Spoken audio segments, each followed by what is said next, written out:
Happy Monday, everybody. As always, I hope you all had a fantastic weekend. I missed everybody on the live Monday music motivation last week. I had a lesson that came up at the normal time, so I wasn't able to do it.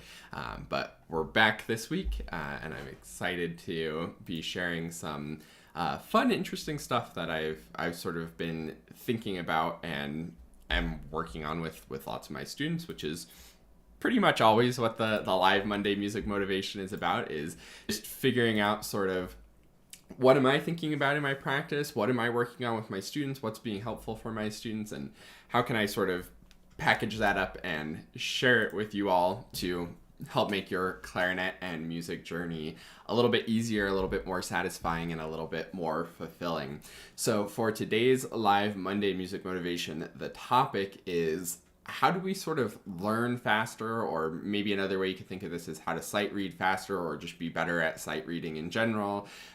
But more so kind of how do we learn music faster? And there's some professionals, for example, and this is very relevant in my life right now, where I suddenly have a lot of different gigs and a lot of music that I'm learning and working on, and also a lot less practice time than normal as well. So I'm having to be really efficient with things and not quite sight reading in performances, but almost at that point where it's just not possible or feasible for me to practice every single note enough times to have it really learned deeply like I normally would for a performance.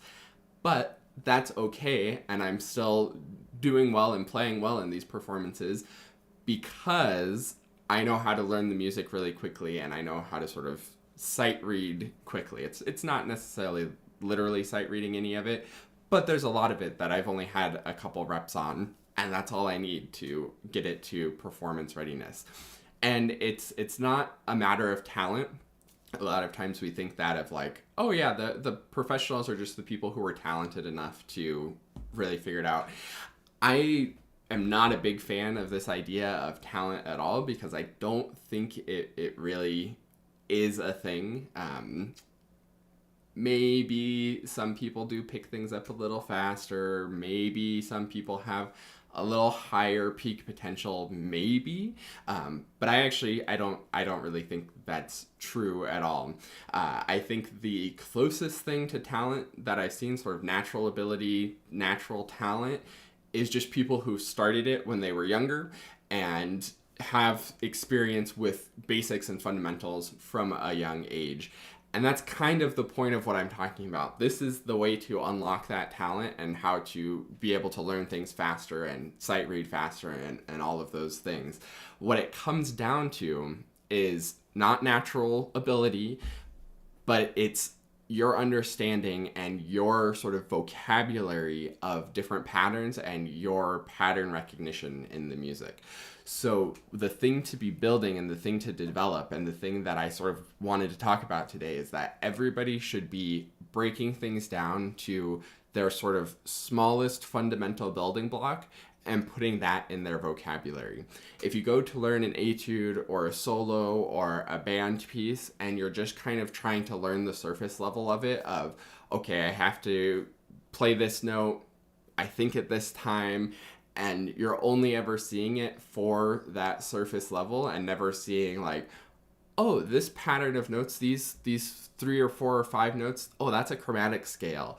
Oh, this rhythm pattern is a rhythm pattern that I've done before, or things like that. The more that we start to dive into those patterns and find those patterns of ideas and sort of fundamental building blocks of the music, the more we build that into a vocabulary that we can then pull out and identify in other things. And this is the key to sight reading, is to be able to recognize the patterns quickly and recall the patterns from your memory quickly.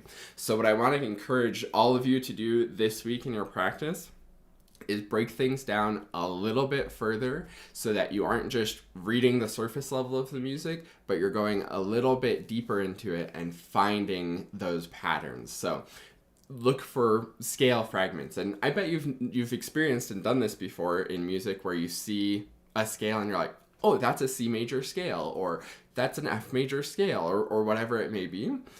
But can you start breaking that down further and seeing like, oh, those 4 notes are just a small fragment of a scale in thirds, or those 3 notes are a chromatic scale, or that rhythm pattern is the same pattern that I played in this piece, or whatever it may be. Figuring out those sort of fundamental building blocks, recognizing those patterns and putting them into your vocabulary is what's going to help you to learn any piece in the future faster. It's going to make you a better musician. It's going to give you more talent and sort of grow your talent when you can more quickly recognize and have a bigger library of that sort of rhythm, note pattern, musical pattern, all of that vocabulary. This is very similar, just one more quick tangent about it. This is very similar to doing warm-ups. When we start doing warm-ups and start understanding the fundamentals on our instrument, that's when we have the control over the instrument needed to do whatever we want in the music. This is the equivalent to that. Once we start recognizing patterns and start building our library of note patterns, rhythm patterns, tonal patterns, whatever kind of fundamental patterns you are looking at and want to look at, that's when you start gaining control over music and music reading so that you can do it faster and more effective and have control over whatever music you're looking at. I might do a more in-depth Saturday video on this at some point because I think it's ultra important, showing more specifically how you can kind of find those patterns and look at those patterns in music.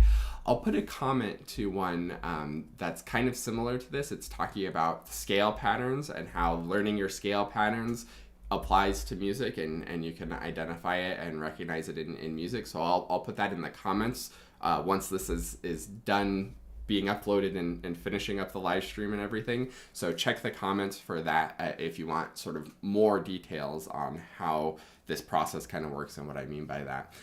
And last but not least, as with every live Monday music motivation, be sure to fill out your practice template. Here's mine for this week.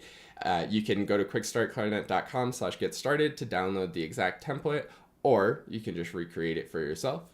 Date for the week, reflection of how things are going, goal for this week, and then your plan for when you're going to practice and what you're going to practice. I put a few TBDs. This isn't like, oh, I just didn't make a plan. It's more like I'm going to reassess where I'm at and what I need to focus on as I get through the week, because again, I have a lot of gigs that I'm working on and a lot of music that I'm learning. So I kind of need to continue to assess and reorganize and reassess where I'm at. But that is my plan, is to do that assessment and see what needs work at that point in the week after I continue to get more familiar with things. So I hope this was helpful. Again, as you go into your practice this week, whatever you're planning to do, when you put that in your calendar and when you do your practice like it's an appointment that you aren't going to miss, go in and look for those patterns. Dig a little deeper into the music. Ask yourself for every measure of notes, every little group of notes, see if you can see it as not just, okay, now I have to play C, C sharp, D, D sharp, E as 16th notes leading to the beat. Instead, see, oh, that's a chromatic scale. The 16th notes are 4E and a 1, 4 leading to here. That kind of rhythmic grouping, rhythm pattern, that kind of scale pattern, note pattern, sort of tonal pattern. Get those patterns into your vocabulary, into your memory, so then you can be a stronger player and learn all kinds of things faster in the future. So good luck with that. I hope that everybody has a fantastic week.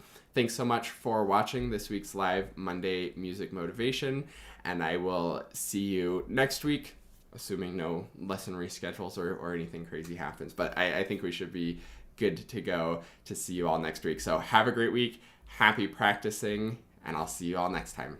Bye.